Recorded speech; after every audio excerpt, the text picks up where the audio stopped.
Hello everybody, good evening, welcome to the United Stands and welcome to the 8 o'clock show. I hope you're all doing really well. Lots to get into on the show tonight. We react. How are you all feeling? How are you all feeling? The Mbeumo deal has not been accepted yet. We expect it to be accepted. We expect it to be accepted. How are you feeling about that? But this is the 8 o'clock show. We do things a little bit differently. We're not necessarily here to talk about this Sesko story or what happens next. Actually, we like to delve into deeper conversations and be run by you. And I found some amazing statements from Sir Jim Ratcliffe over the last few months that I think are really, really compelling. Because I think when things are said at the time, they're always perspective. They're always perspective. But when you revisit them a few months later, they can become quite damning. And I think... Well, look, here's one of them from Sir Jim Ratcliffe a few months ago. Listen to this. We've also had comments coming out from Jason Wilcox and Ruben Amorim I want to get into tonight as well. But this was from Ruben Amorim a few months ago. Sir Jim Ratcliffe a few months ago. We need to get recruitment sorted. It has been poor. To build a squad capable of winning the Champions League, then you need two things. You have to be really good at recruitment and you have to have enough money to invest. They're the words of Sir Jim Ratcliffe. You've got to be good at recruitment and you have to have enough money to invest. Now, do you feel a few months after that statement that we have enough money to invest and that we're making good enough on our recruitment? Interesting. There's a few other bits to get into in relation to that as well, about how he basically said the squad last season was crap and yet he's delivering the same squad to Ruben Amorim. Champers! We'll get into that. But first of all, let's just have a quick recap of what's going on. Really looking forward to getting into those statements, by the way, because it's really compelling. It's the owner of Man United. But, as I said, so we've had a really, really interesting afternoon, haven't we? Manchester United have offered £65 million plus add-ons. After 7 weeks of negotiations, we're going to give Brentford exactly what they wanted. Some would say a little bit more. Prompted by Newcastle going for Wizza, I think we all understand that. So how were we feeling about it a few hours after? David says he's pissed off. I've got to be honest. I'm very happy about the deal, but I'm also a little bit annoyed because there are a lot of people really not happy about this deal as much as they should be, because we've taken too long on it, haven't we? And I think that was always going to take the shine off. It's not done yet, by the way. I just want to say it's not done yet. David Ornstein's just dropped the bid. It's not been accepted yet. It's not here we go yet. It's not deal done yet. I mean, I'm very confident it will be because there's literally no other bid. And why would Brentford turn down £65 million plus £5 million in add-ons for a player they'll never get that price for again because he won't sign a new contract and he's only got 2 years left. So they're never going to get this money again off anybody else. So they'd be stupid not to take it. So I am convinced that they will do it, but obviously we're not there at the moment. So we've got to be a bit careful. But I've got to say, I'm happy. I am happy with this signing. I really am. I think it's a really positive step forward. It's not big enough of a step forward, of course. Where's the goalkeeper and where's the striker? But I am happy with the prospect of him coming in. So yeah, that's how I feel at the moment. Ryland says we saved a few weeks of wages, but if we'd bid 63 weeks ago, he'd have been here for pre-season and the cost would be the same. Says Ryland. Mate, the difference between 60 and 65 million is 5 million. We would not have paid him 5 million in wages in 3 weeks. He would have earned about £500,000 in wages in 3 weeks. So we could have paid him for a whole season, basically, with 5.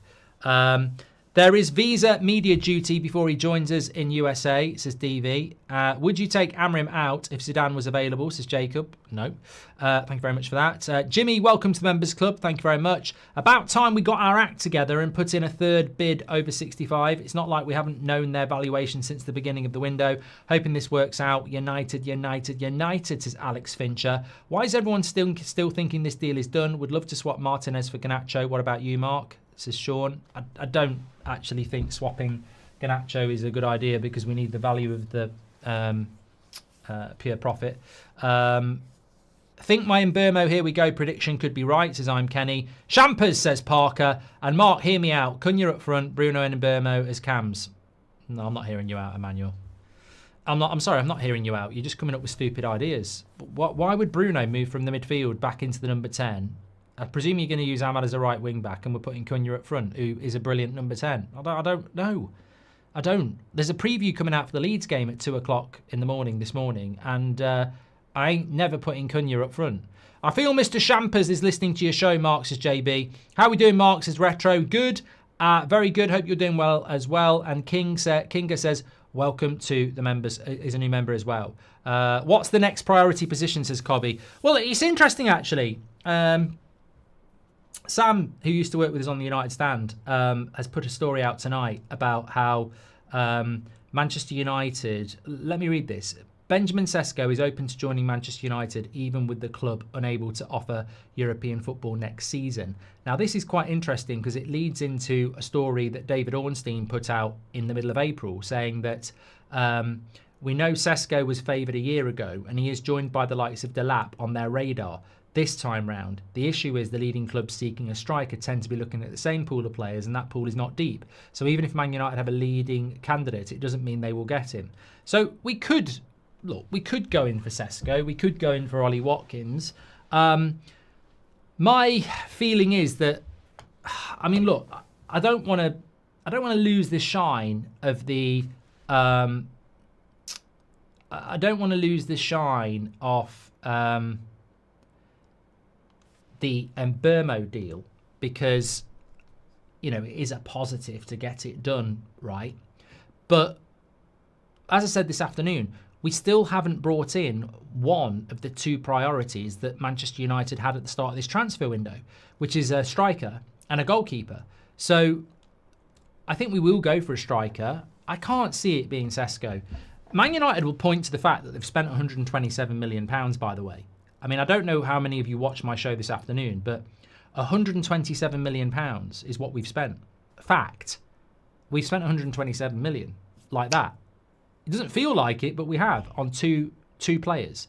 So 62 for Cunha, 65 for Mbeumo. So if we buy a striker, that's it, really. Whether it's Sesko, Watkins, Mateta, that's basically the budget gone. So I think that hopefully a striker's going to be next. I don't. I've got to be honest. Arsenal found it very difficult to deal with Leipzig and Sesko. Imagine what we would do with that. I mean, we'd need at least 3 years to work on it. So, also he's expensive. I just think that a little bit like Mbeumo, we'd suffer going for a striker now. And this is really controversial. And I don't think this is me saying we shouldn't sign a striker. I think this is me saying we've messed it up. Because look at Mbeumo and look at why the price has gone up. It's gone up because of the likes of Elanga and Cunha and everybody else. So if Manchester United now decided to approach Sesko, I think what would happen is we would get a situation whereby Leipzig, probably quite rightly, would say, well, Liverpool have just paid over £70 million for somebody we don't think is as good in Ekitike. Arsenal have just paid £60 million for a 27-year-old striker. We want a guarantee. They're going to want £70 million, basically, for Sesko. And I just can't see that happening. I really can't. Unless we're going to push and try and do something right at the end of August. Yeah, that's what I think about a striker now. I think a striker is going to come in after the first game of the season again. If we're going to do it, I think it's going to happen after the game, after the last game of the season. So, not the last game of the season, after the first game of the season. So, I think a striker will be next. I'm not convinced we're even going to get a goalkeeper, but that's where I think that we will go next, yes. Martinez or striker with a limited market, which would you want us to do if you had to do just one, says Steve. Well, I refuse to do that, Steve. I refuse to do that because I think the goalkeeper is more of a priority now, but only because you've got Mbeumo, Cunha, Sesko, Xerxes, Rasmus, Mount, Ahmad, Obi. You've got a lot of options in the attack. Whereas the goalkeeper, you've got an Arna. So I think the goalkeeper is the priority, but it's not an excuse to not get a striker, which was a priority when we came into the summer. But I don't think we're going to get a goalkeeper. I feel like we might get a backup goalkeeper. I don't think we're going to get a goalkeeper. Didn't Fivel work with Leipzig? Yes, he did. So obviously, look, I'm not disputing there might be interest in Sesko. I'm just saying it'd be a very difficult deal to do. JB says Sesko is young, better, and 6'5". Okay, it's not all about size.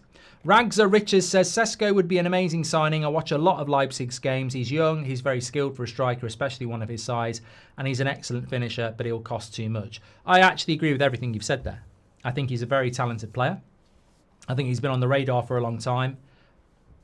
And it's not that I don't want him. I just think the deal would be incredibly difficult to do. Wasn't Anthony linked with Leipzig? Could be used, says Matthew. No, I think he was linked with Leverkusen and Ten Hag. Any progress on the outgoing, says Exo. No, but I'm hopeful. I'm hopeful we're going to start doing some outgoings. Stefan, welcome to the Members Club. Thanks everyone who gets a badge in. Really appreciate it. Thanks for joining the Members Club. United says, what do you think of the Palmeiras midfielder? Richard Rios, I like him, yeah. Remember I said Vardy was more likely to sign for us than Delap, says Joe. Old Trafford nearly sold out for Fiorentina games, says Ross. Yeah, but there's a big reason for that. It's basically, thank you, David De Gea, isn't it? Sesko, another learner driver, better than Højlund though, says Matthew. And Artem Dovvib up top, 23 for League Liga scorer, says Mayakan. Champers Mark. Thank you, Kobe, as well. Okay. I want to just read out a couple of statements that came out today before we start talking about some of these statements from Sir Jim, which are really interesting. In fact, we'll do the Sir Jim ones first because they're more interesting. Anakin Vader, thanks for joining the Members Club, and Big Savvy as well. Thank you very much for joining the Members Club.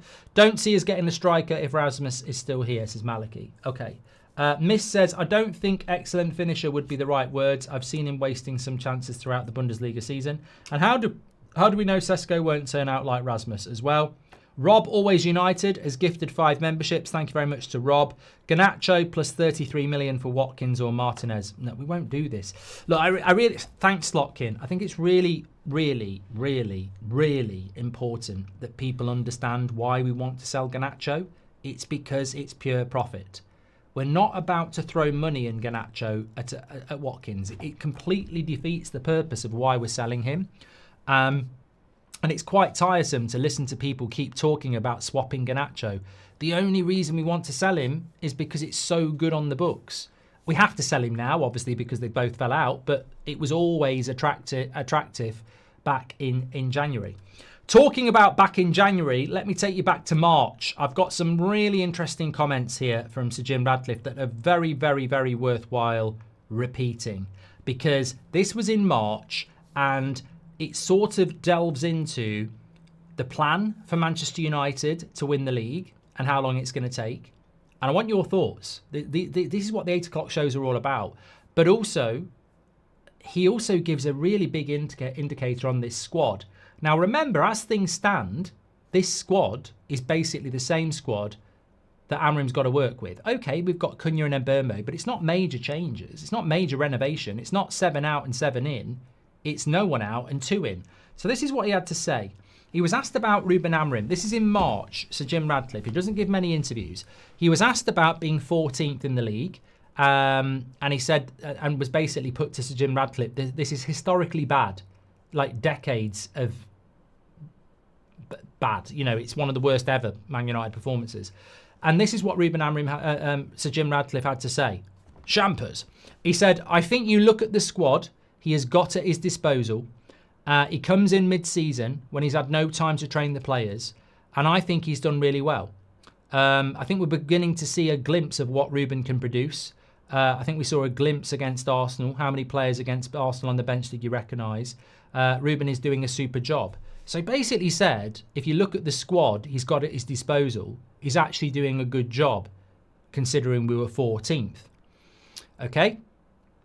He also said, when you look at the table and see yourself down in 14th, how does it make you feel to see that, Sir Jim? He said, obviously, it's not where we would like to be, but we are in a period of change. We haven't had much time to change the squad. We've got a new coach who came in mid-season, and we've got a long list of injuries. He said, if you look at the top earners compared to Manchester United, if you actually look at the squad which is available to Ruben, I think he is doing a really good job, to be honest. So that's 2 times in March he says that Ruben Amorim is doing a good job in 14th with the squad he has at his disposal. And I think this is a really good time to revisit that double statement from Sir Jim Ratcliffe, answering 2 separate questions. He basically said 14th is good with the squad he's got. So he's basically saying what Amorim was saying. This squad's shit. And although 14th is terrible, you've got to look at the squad he's working with. So Sir Jim Ratcliffe twice in March basically said, as shit as we are, I don't blame Amorim because the squad's shit. And yet here we are in mid-July and he's got rid of no one. So are we to take that not only did Ruben Amorim say this squad's the worst squad in Man United's history or something like that, Sir Jim Ratcliffe also said twice the squad's shit as well. So I'm sort of looking at this in the middle of July and I'm going, yeah, Mbeumo's a great signing. Cunha's a great signing. But he's still got loads of this squad that was shit last year. What are we doing about that, Sir Jim? Because I like the fact that you're acknowledging what we all know, but that's going to burn you on the arse, mate. You're sending a manager out with the squad that you admitted wasn't good enough. You're sending the manager out with a squad that you said Amorim was doing a good job being 14th with because it's not good enough. Really, really interesting. He also said this. Now, this is the most interesting part for me because he was asked about Mission 21, winning the Premier League by 2028. This is fascinating, and it will probably split opinion. He was asked, when you look at the table, does it seem like mission impossible to do Mission 21 and win the league by 2028? He was asked this in March. He said, I don't think it's mission impossible. I think it's good to have goals and objectives. Champers. It's good to put a time rather than just a bland statement that at some stage we want to win the Premier League again.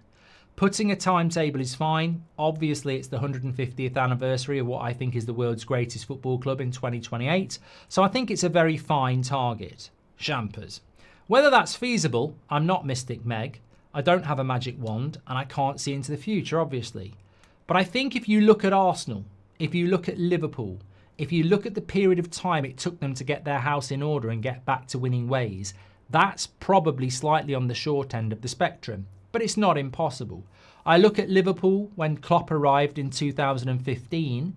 It was really 2019, 20 and 21 when they won things, so 4 years. When I look at Arteta, he's been there 4 or 5 years, and you can see Arsenal in a very different place than when it was 5 years ago.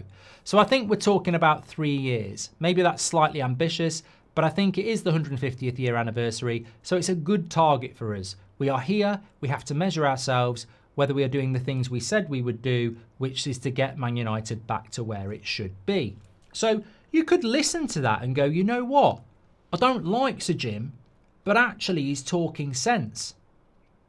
Right. I have a big problem with this statement. Everything he says is true, but there's a massive clangor. So when he says we've got to have a target to win the league in 2028, but it's probably not right because Liverpool took 4 years, Arsenal haven't done it, and they're in year 5. So he's right. I think 3 years is ridiculous if you do everything right. But we're not doing what Arsenal and Liverpool did in the first 12, 18 months. Remember, they've been here for 18 months now. When you look at what Arsenal did in the first 18 months and what Klopp did in the first 18 months, we've not done it. So we can't even look at Liverpool's 4 years because we haven't done what they did in the first 18 months either. But I think this is my big problem. Sir Jim said this in March. He's looking at what Liverpool did between 2015 and 2019. That's a decade ago. He's looking at what Arsenal did in 2020 to now. That's 5 years ago. You may as well go and look at bloody what Mourinho did 20 years ago. You may as well go back to 1989. You cannot look, and this is what's scary. I imagine in the boardroom They actually are looking at Liverpool in 2015 and going, this is what they did. Or looking at Arsenal and going, this is what they did. That is terrifying to me, that we might be looking at other clubs and going, this is what they did. Because football ain't like that anymore, mate. It ain't like that anymore. If you're going to have a 3 or 4 year plan and try and replicate what Liverpool did with Klopp or what Arsenal have done with Arteta, you've completely missed the room. There was no Super Champions League then where you were earning £100 million a year. That wasn't there in 2015, and it wasn't there in 2020. Most clubs were still earning the same amount of money. Certainly Man United were probably earning more than everybody because we still had the big revenue stream. Now, you wait 3 years or 4 years and you're not in the Champions League, you could be £500 million down on the clubs that are in it.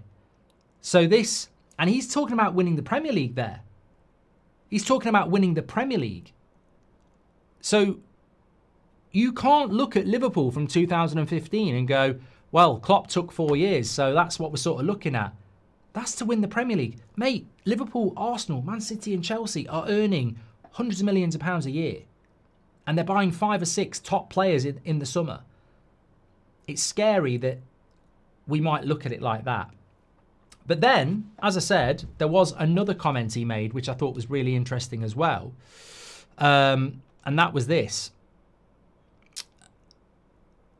We are paying for all the players we've bought before we arrived, and they're expensive.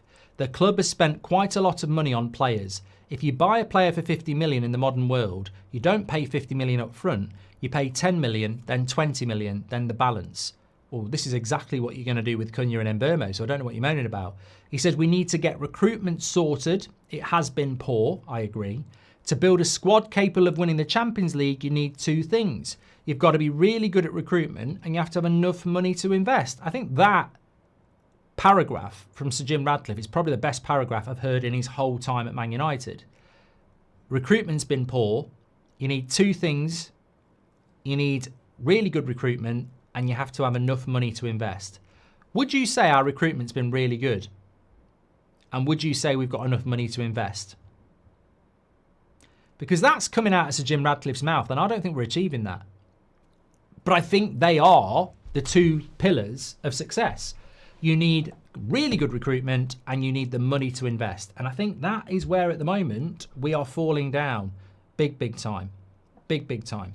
So all those comments were from March. And I think it's really interesting because he's basically said the squad that Amorim had was crap, and yet he's still got the same squad. He's basically said that we're looking at Liverpool from 2015 and a 4-year plan, which is scary because it was a decade ago. And he's basically said, if we want to be successful, we need to recruit well and spend well. When are we going to do it? When are we going to do it? Ross, welcome to the Members Club. Thank you very much. Proves Sir Jim knows nothing about football. Can't think of how to do it himself, so he tries to steal another club's homework, says Merckx. Mark, if you can't be the front runner against the Glazers, please try to contact Eric the King Cantona. He hates them as we do, says Andreas. Come on, this is here and now. Right now, we're in the pits. They have been hanging around on deals like a bad smell. They have been terrible, says Mike JW. 4 forwards out and only 2 in. No depth. Will still be shit, says Hitton. Domino's have delivered 752,000 pizzas since United started trying to sign Mbeumo. Hope that makes you smile. I saw that this morning, Alex, yeah. When Ten Hag was sacked, Ruben was brought in to suss out the squad because the season was already a write-off. Looking forward to this season, says Kyle. I mean, it's just... Kyle, do you realise it's the middle of July? Because I like your statement, but it's the middle of July. I think he's sussed out the squad and they won't get rid of them. Hi Mark, love the show. I'm taking my daughter to Old Trafford for the first time for the Fiorentina game. Wishes luck. I'm sure you'll love it, Paul. Thank you very much for your super chat. Can buy anyone else now until we sell Garnacho or Rashford, says Marcus. Was he referring to the injuries as well, meaning players available to use who's on big wages, says Colin. Mark, can you shout out Teshi? He never misses a show. Shout out to Teshi. That's from Anastasia. Where's the planning knowing we're crap since March, says Mario Franco. I've never understood why we sack managers instead of giving them time to show why they got the job knowing it's the player's fault, says Big Savvy. Well, Managers are all. I mean, that's just the history of football. Managers are always the, fall guys, aren't they? 2 great players for 127 million is a snip. It was that long ago that we spent 200 million for Sancho, Anthony, and Onana. That's our problem. Too much for crap players, says Nick B. I'd rather get a keeper and a midfielder than a striker. Be more exciting for the new black kit after Mbeumo, says Genders. Not selling Bruno for 100 million is going to come and bite us in the ass. Mark my words, says Flop of the Season. Anakin's gifted a membership. Thank you, Anakin. Garnacho, done that one. Okay, there was also a couple of other quotes from today. Those Sir Jim Radcliffe quotes are very, very interesting because they're from March and you can look back on them and go, okay. But this was from, we've got 2 quotes from Jason Wilcox and Ruben Amorim today in Manchester United's new yearbook. I mean, I don't know what that yearbook's all about. But this is from Jason Wilcox, the director of football. Now, some people have just said this is just yapping. It's just noise. But look, it's the first time I'm reading it. Jason Wilcox says, every morning when I drive through the gates of Carrington, I feel honoured to be working for Manchester United and a sense of responsibility to help get this great club back to the top. Most of all, I feel a sense of excitement about the opportunity in front of us, because seeing the support that this club receives from its magnificent fans, even during difficult times, I can only imagine what it will feel like if we once again deliver consistent success, and that is our aim. We all recognise that the men's first team fell well short of expectations last season, and we know many of the reasons for that as we went through the difficult process of changing our head coach, our style of play, and many other things around the club. We now feel in a much stronger position with Ruben and our new football leadership team bedded in to start moving in the right direction. As always at this club, our academy has been an important role to play in building the foundations for future successes, and I'm excited by the talent we have coming through our ranks, supplemented by some outstanding young players we've been pleased to attract to the club from elsewhere. There's also a lot of optimistic about our women's team after a strong 3rd place finish in the WSL and a 3rd consecutive FA Cup final appearance. Mark and the players can be proud of the progress they have made in the past year with a young and developing squad with the potential to keep getting better. Across all our teams, we have a clear vision for success and a huge determination to achieve it. Thank you to all of our fans for your unwavering support as we take the next steps on that journey. Yeah, I mean, there's not a lot of substance there, is there? Yeah, there's a lot of positivity there. I mean, I suppose. Yeah, okay. This is what Ruben Amorim had to say in the Man United's new yearbook. Fulfilling our immense potential on a consistent basis is the aim for next season. I have a problem with that first sentence, though, straight away. Fulfilling our immense potential on a consistent basis is the aim for next season. Where is this immense potential? Because you haven't had any players, mate. You haven't got Mbeumo yet. You've only got Cunha and the same shit squad from last year. So what are you talking about, immense potential? That worries me. That says to me straight away, I'm working with what I've got.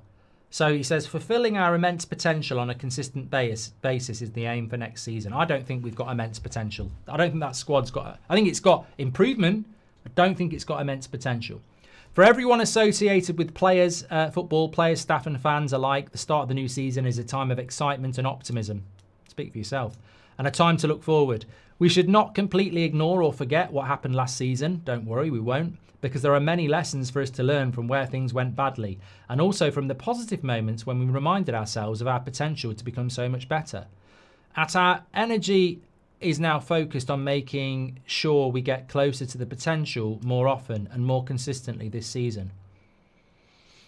We all suffered so much disappointment and pain together last season as we went through that process of changing the way we work in our club. However, we are now in a much better position than we would have been if I was only joining this summer.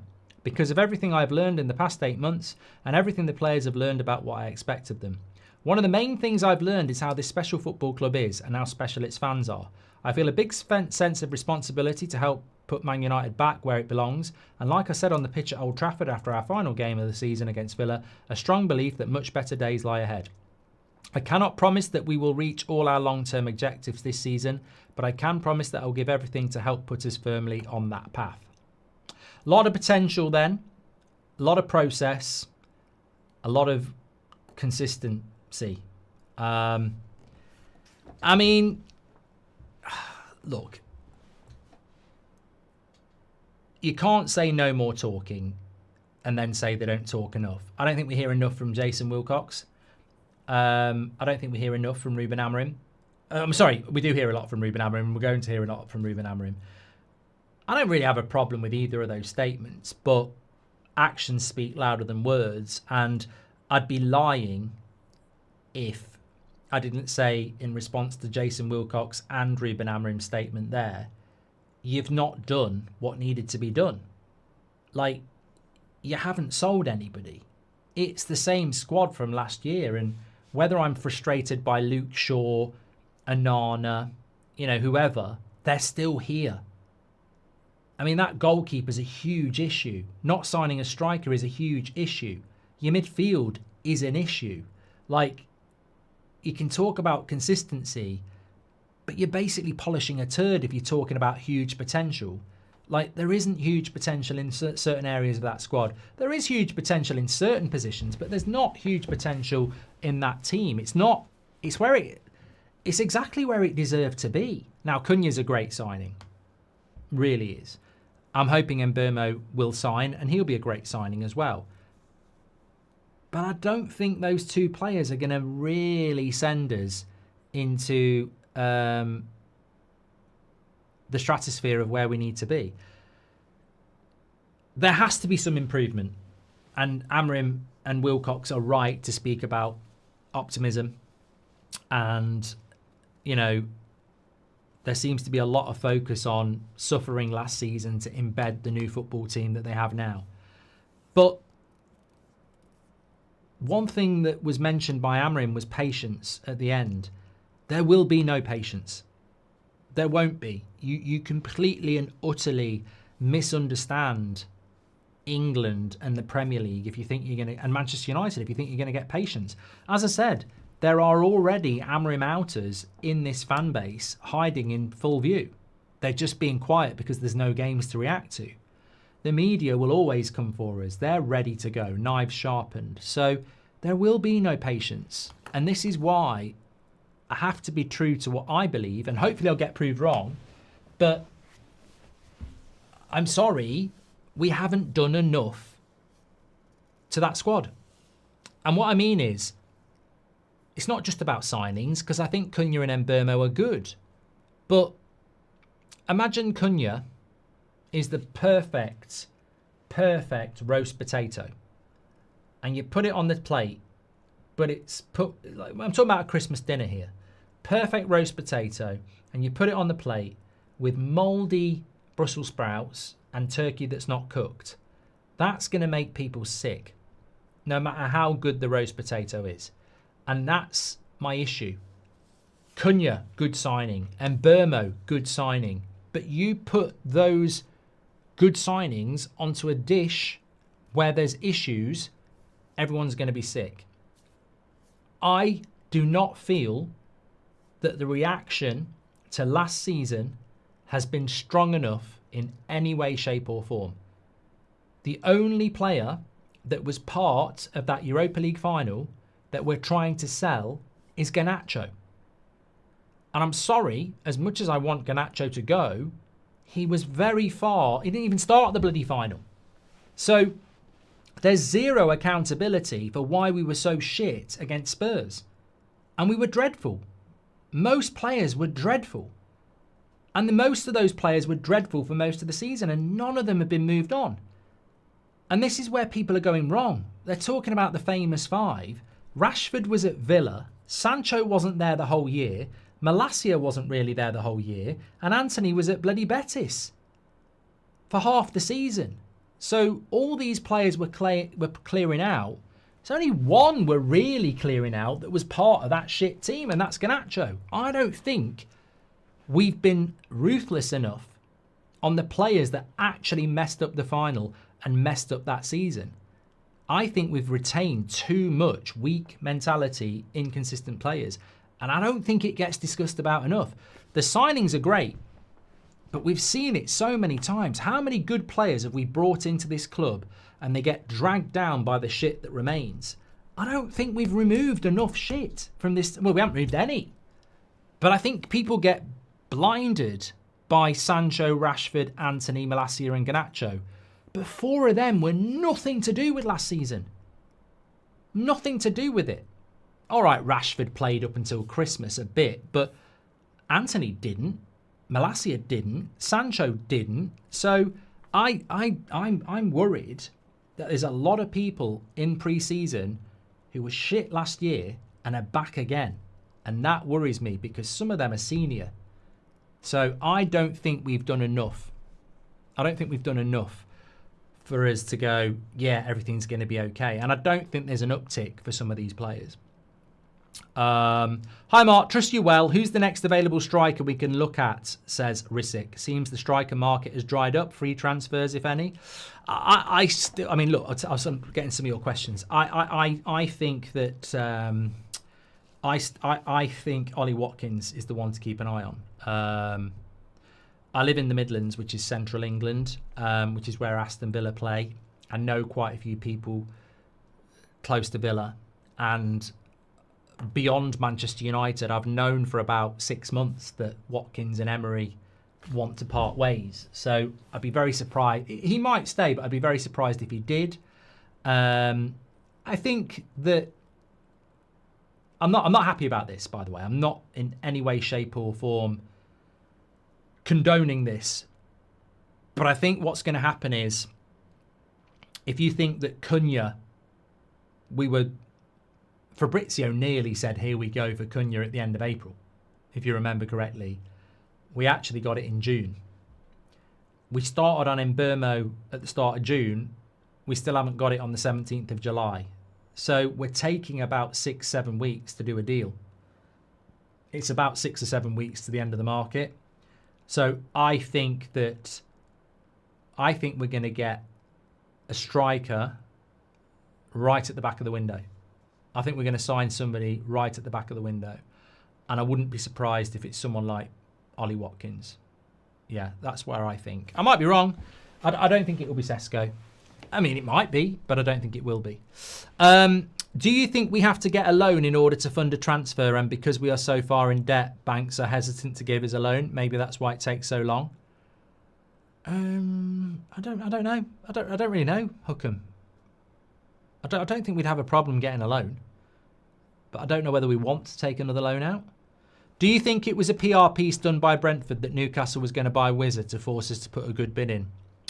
I don't, Big Savvy. I know it's a good theory, but in a way, I feel quite bad. I mean, Newcastle helped us out big time today. I don't think their fans will appreciate us thanking them, but Newcastle helped us massively today. I don't think there was a... I mean, look, David Ornstein said 48 hours ago, this deal's nowhere near being done. For me, I was thinking 2 weeks.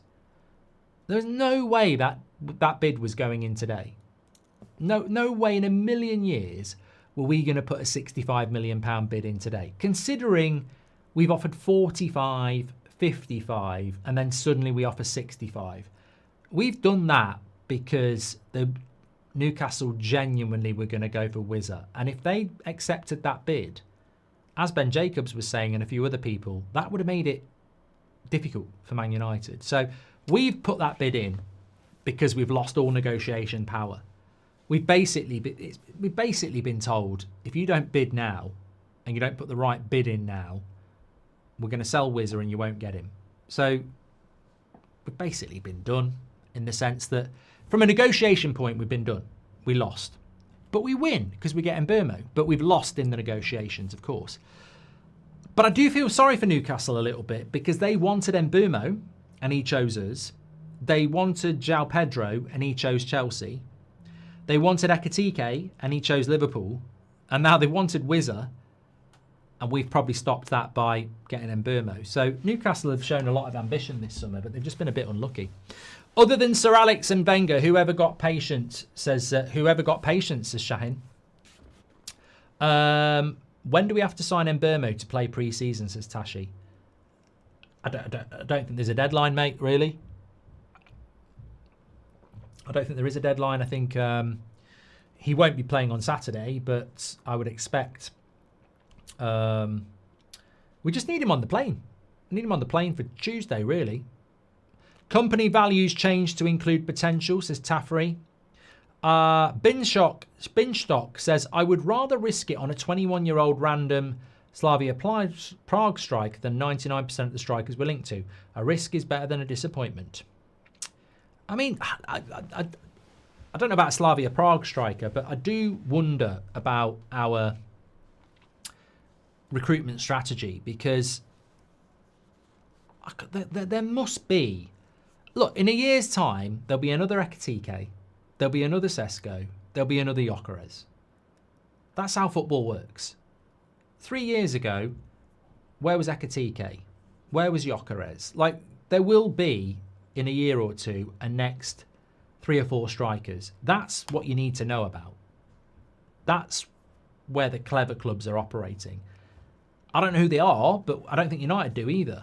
If Brentford still end up selling Wizard, do you still think we paid well for Mbeumo? I do, as it was due to circumstances and urgency. Played and reacted to the hand we were dealt, says Peter. How long did it take Amorim to sort Sporting out, says Nick B. I mean, look, Sporting are a powerhouse of Portugal, and they're not going to finish 15th. So, but I think he had a very, very transitional first summer from what I was reading. Like a lot of ins and outs, which obviously we haven't had here yet. Today is my birthday and I really hope Mbeumo can get done today, says Munva. Well, look, here we go on Mbeumo. Should really happen in the next... any time in the next sort of 12 hours, really. I mean, all they've got to do... I mean, if you're Fabrizio Romano and David Ornstein, you're just waiting for somebody to tell you that it's been accepted. That's all you're waiting for, isn't it? So it could be at any time. They're not buying players now because they want to save on wages. It wouldn't surprise me, says Unsocial.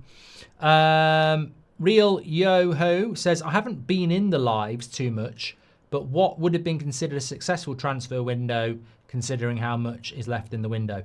I've spoke about this before, Real Yoo-Hoo, and I don't know whether people will agree with me or not. I don't think we can have a successful transfer window now. I think we can have a decent one. I think we can have an okay one. I think we can have a crap one. But I don't think we can have a successful one, because for me, success, when you look at Arsenal and you look at Man City and you look at Chelsea and you look at Liverpool, the reason they're having a successful window is because the volume of good sales that are done already. I think we've not sold anybody yet, but it's late, and I think we've signed players late as well. So I think going on the tour without selling players and having key players in stops you having a successful summer. We could end up with one like last year where we bought well but late and got like a 6 out of 10. I think we can do that, and I'd take that from this point. And I think Mbeumo and Cunha are really positive. So if you've got another couple really good players in, you could get a 6, maybe a 7. But we're not going to get a 9 or a 10, because the parameters of the timing is important. And also the sales are important as well. Past experience has made me very sceptical of this deal. Every time we live on a prayer with our signings. We can't afford any more duds, says Lee. Lee, you've sort of took me somewhere I didn't want to go tonight. But I'll be honest, and I'll say it anyway. What's 6-7? What's 6-7? Why are people saying 6-7? I need to get some clarity on this.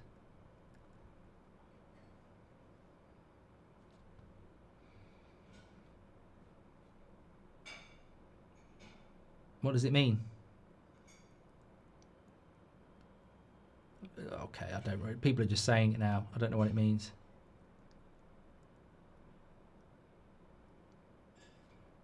Oh, it's young people lingo. Okay, well, I'll leave that there.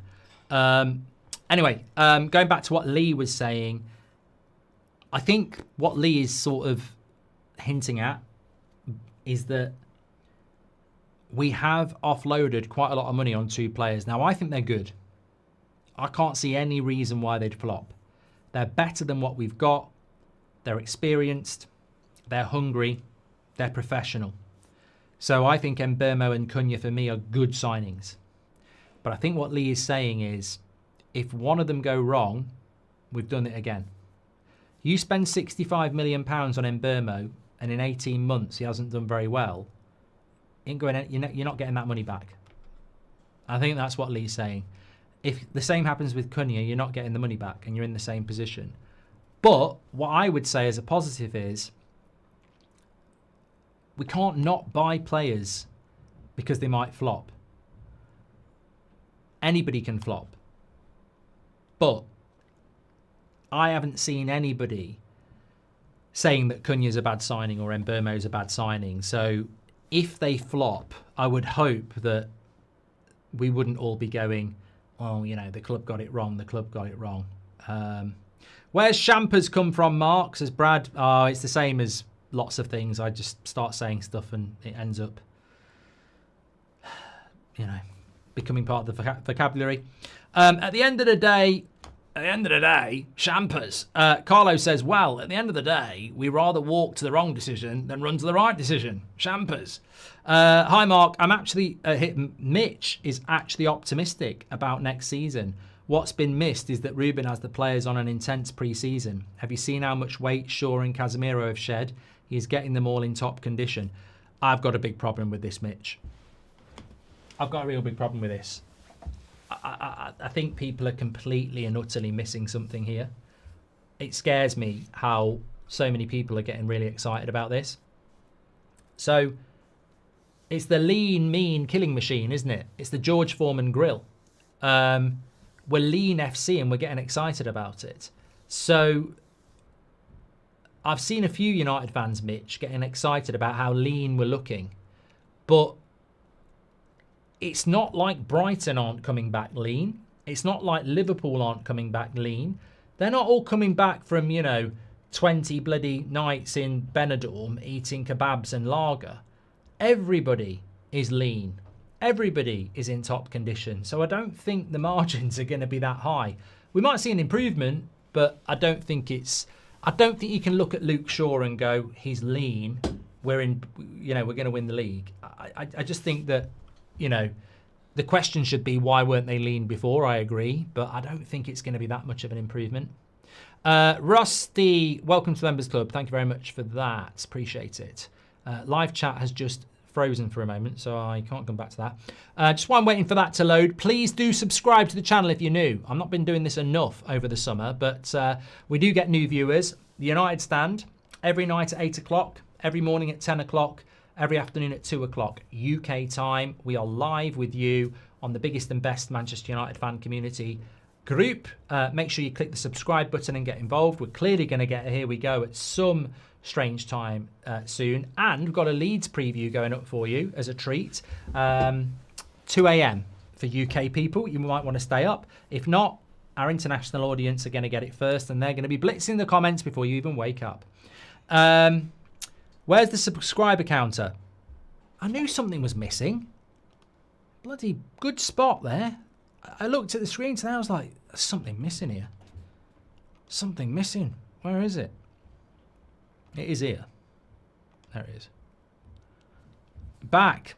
I always mistake your Sir Jim impression for a Sean Dyche impression. No, Dyche is like that, he's a little bit more, he's a little bit deeper. He likes his gravel,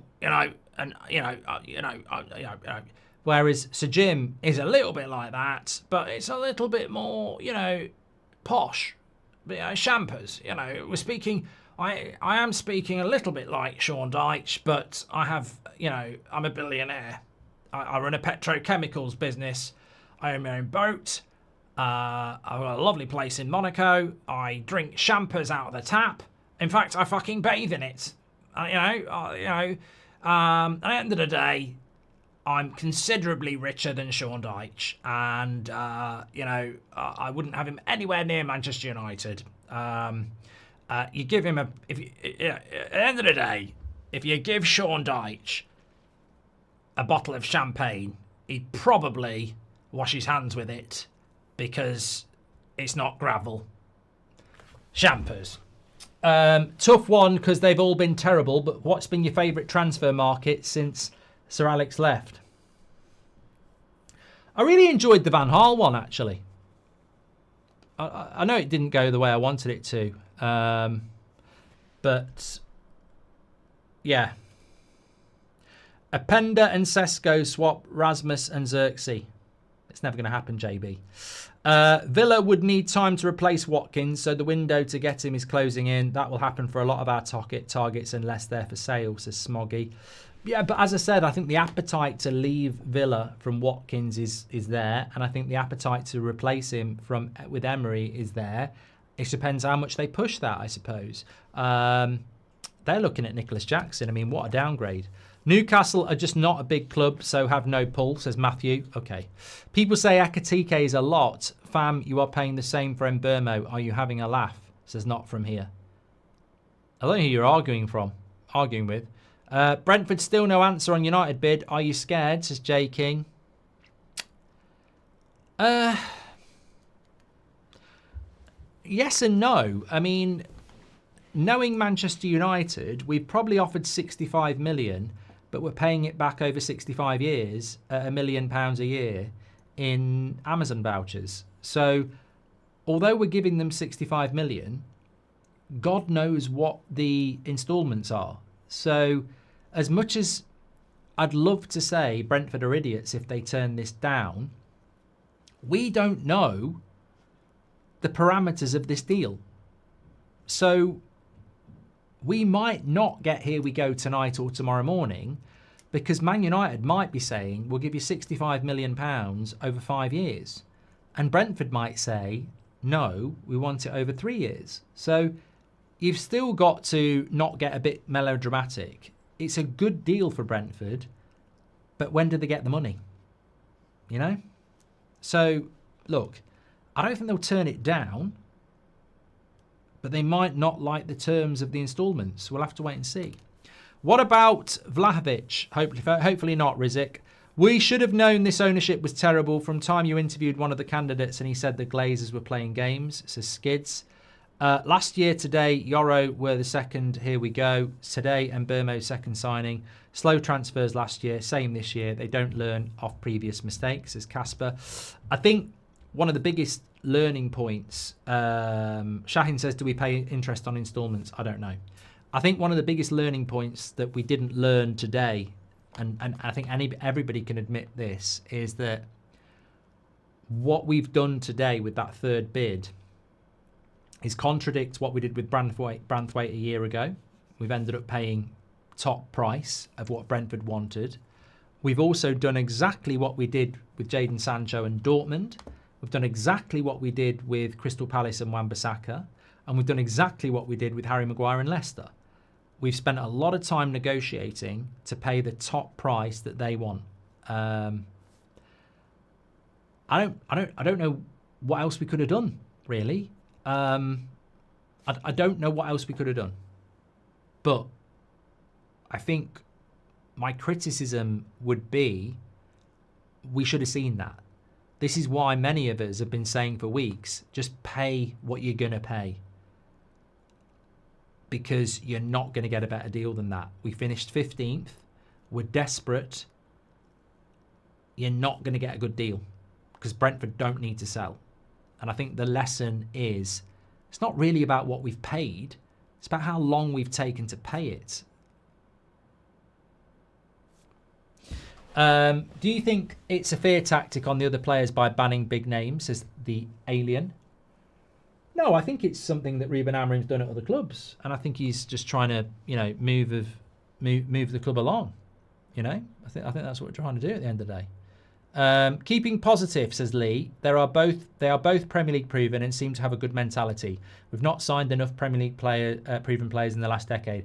I really like, every time I say to myself, Cunha and Mbeumo, I really like it because they're two players that I massively admired last season. I think when you're delivering in an unfashionable team week in, week out like that, you get really excited about what they can go and do. It reminds me of people like Sadio Mane at Southampton, who was doing really well and then he goes to a big club and tears it up. I'm hoping with at least one of them, and it should happen, that they, with all due respect to Wolves and Brentford, they're going to come into the theatre and go up a level. They don't seem to have any baggage around brand and, off the rails nonsense. They seem to be focused on their football. They seem to be very professional and consistent. So I'm really, really happy with both signings. And look, if they both start in the team, that's 2 out of 11 straight away that you can hopefully trust. Yeah. 7-week window wasted haggling. Ineos look foolish, says Ross. We don't need Watkins. Our 2 strikers are good. Club mental health is bad. Ownership has killed us, says Junkyard James. Barry says, you got to remember, Ineos inherited a much bigger mess with players on mad wages and players no one wants. Job's a lot harder. It's going to take time to fix. Disagree, Barry. Sorry, disagree. Ineos got into bed with the Glazers willingly. Ineos are not pumping money into the club because they're working with the Glazers. And we're struggling because of it. We're still using a lot of Glazer mentality. So I don't know why, Barry. I don't know why people differentiate Ineos and the Glazers. I don't know why people go, we've got to give Ineos time because they've got to change things from the past. They're working with the people from the past. They don't own the football club. The Glazers own the football club. Ineos are 28% shareholders. So I don't know why people differentiate the two. They're the same entity. Don't fancy Lioness ball marks, says Matthew. I haven't looked at it at all. I know Mrs. Goldbridge is watching it, but it's not looking good, bruv. 2-0 down at half time. Going home. It's going home. It's going home. They are going home. Are you doing watch-alongs for pre-season games? Does a bear shit in the woods, Nick? Yes, I am. 100%, yes. Smoggy's gifted 5 memberships. Thank you, Smoggy. Remember Jim called out Casemiro for his wages as well, says Lee. Darren Waters, welcome to the Members Club. Thank you very much. Meteta next, please, says Michael. Thank you. Okay, we'll end the show there. Thanks everyone for watching. We've had over 20,000 watching. The 8 o'clock shows are the GOAT shows. So thank you everyone who's tuned in this week so far. And hopefully at some point we're going to get... here we go. In the next sort of few hours. We'll have to wait and see. Speak to you all in a bit. Thanks for watching. Now, I've got to say, for the after show, I'm completely unprepared. Actually unprepared. Very tired. Had a very demanding week this week. Lots going on, but not very prepared. What I will say, though, actually, I like to sort of talk about life things.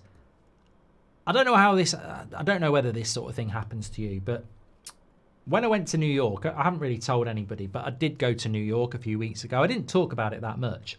But when I went to New York, I'd literally just settled onto the plane and just had something to eat. I'd been in the air 2 hours and I could use my phone because you can get internet. And I was looking at my phone and then Ornstein dropped about Mbeumo. And I thought, of all the bloody times for that to happen, he's done it now. And then today, I've been in the house doing stuff all day. I'd done stuff for That's Football, stuff for United Stand. I knew Beth was doing the interview with Ben Jacobs at 2 o'clock. So I thought, you know what? I'm going to take my dog for a walk. I'm going to go for a half-an-hour walk across the fields, take the dog. Beth's doing the show. If anything happens, we've got the coverage. I'm literally halfway round the walk, so 15 minutes from home. Phone goes off. Third bid. And I'm like, I'm out of the bloody house again. I'm out of the bloody house again. It just keeps happening. And everyone's now telling me to go and walk the dog or get on a plane. I ain't getting on no plane. I ain't getting on no plane. Yeah. Maybe I should go out. But, yes. We don't have done that. Blood Red United, thanks for joining the Members Club. I'm so tired this week. I'm sort of out of ideas. I have got an preview for Leeds going out at 2 o'clock. I think I've mentioned that, haven't I? Do you watch Love Island? No. I'd rather watch dogs shagging. Which some would say is like... I'm joking. I'm joking. Has the dog been waiting for a... No, I don't normally walk the dog. That's the thing. Yeah. Would you get in a shark cage to get rid of the Glazers? No, absolutely not. Do it yourself. Definitely. I'll tell you what, I'll do a bit of live Q&A for 5 minutes. That's a good idea, because I'm out of ideas. Rory McIlroy, 3 off the lead. I can't believe people watch golf. I really can't believe people watch golf. It's bad enough. It's bad enough that people play it. I get why people play it. It's a long game, but I can't believe people watch it. But each to their own. Each to their own. You know. Never watched Squid Game. No. Are you excited for Friday, says Fenke? Why? What's happening? Mini golf's good. Be a better watch as well. Are you going to run around your garden and go on your slide? Yes, on Saturday. Well, I might struggle with that because obviously the watch along's on Saturday, so I might do it on Sunday. But we hit the target. I'm definitely. I saw a little clip on our Instagram page. You know, like we do the little shorts, and one of them was one of me was in the garden. I actually thought it looks really good. I should do it more. So that's going to happen this weekend, definitely. I used to watch cricket when it was the Ashes. Yeah. Blood Red says, thanks for the welcome messages. He's our latest member. Will you coach again at Old Trafford, says I've never coached at Old Trafford. I've played at Old Trafford. I've never coached there. Are you going to watch the boxing on Saturday? Well, it depends what time it is. Rags Are Riches says, I'm from New York and we all hate Times Square, but tourists love it. What was your favourite place you went to? Oh, can I be quite controversial then? I actually prefer Piccadilly Circus to Times Square. Times Square's bigger, but it wasn't what I was expecting. It wasn't what I was expecting. It's impressive. I did like it, but I mean, it's a road going straight through it for a start. So it is great. It is great. I do like Times Square, but I wouldn't say it was the most impressive thing I saw in New York. I really liked looking at the Statue of Liberty. It's got an aura. Obviously, the World Trade Center memorial is incredible. But obviously, it's incredible because of the tragedy that happened and what they've left there. I'm trying to think what else I went to though. I loved the Ghostbusters fire station. That was amazing. That was just great. That was great. There's still a lot more I need to see. I mean, I liked Madison Square Gardens. I think it's a bit of a shithole around there though, isn't it? It felt like it. Maybe it was just the day I was there. I wanted to go to the Rockefeller bit where they have the Christmas tree. Now, there wouldn't be a Christmas tree in June, but I did want to go there. I'll tell you what I did like. I really loved Central Park, looking across the lake where Home Alone Hotel was. I loved that. I like going to places where this, film and stuff like that, really. Yeah. Went to golf with my girlfriend's dad last weekend and got the worst sunburn of my life. Got roasted for my golf skill as well. Never again, says DV. Yeah, it's not nice being sunburnt, is it? Central Park is proper good. It's massive. It's massive. Did you see the pigeon lady? What, Piers Morgan? Is that a cold sore or chapped lips? I think it's, I don't know what it is because my lips are absolutely fine, but you are right. I've watched it back before and it looks like I've got something there. I don't know whether it's like the lighting or something. But in real life, I haven't got anything. It's almost like the shadow or something. I haven't got anything. You're right.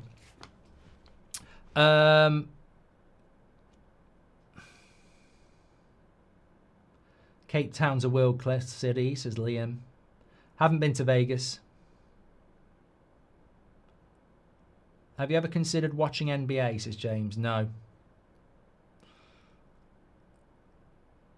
I wasn't in New York long enough to have a favourite food place.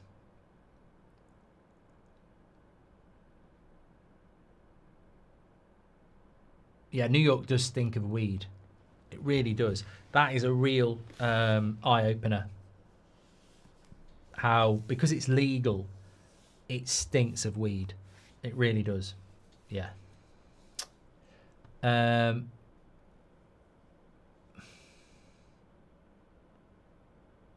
Go ahead and do it, Mark. You'll be surprised what happens within a couple of hours of this. Here we go.